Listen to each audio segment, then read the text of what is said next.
രഘുപ്പാപ്പൻ എന്തിയേ? എന്നാ മോളെ ശരത്തേട്ടൻ വന്നൊന്ന് പറഞ്ഞേര് കേട്ടോ. എന്നാ ചേട്ടൻ പോവാ കേട്ടോ.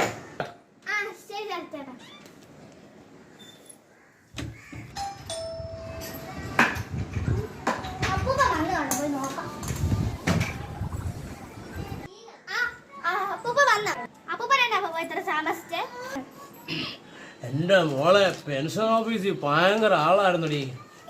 ഒരു മിനിറ്റ്. അത് കാരണം അപ്പൂപ്പൻ ലേറ്റ് ആയത്. അനുമോളെ, ഇത് അപ്പൂപ്പൻ ആ കാണാൻ ചേട്ടനില്ല, കാണാറൻ. അവിടുന്ന് മേടിച്ച തേൻമുട്ടായി. നീ 3 വർഷമായിട്ട് ഇവിടെ ഇല്ലായിരുന്നല്ലോ. ഈ മുട്ടായി നീ കഴിച്ചോ കേട്ടോ. എന്നാ മുട്ടായി പിടിച്ചോ.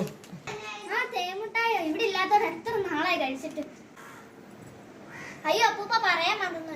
മോളത്തെ ശരത്തേട്ടൻ അപ്പൂപ്പനെ തിരക്കിയായിരുന്നു. ഏത് ശരത്തേട്ടന്റെ കാര്യമാ മോള് പറയുന്നേ?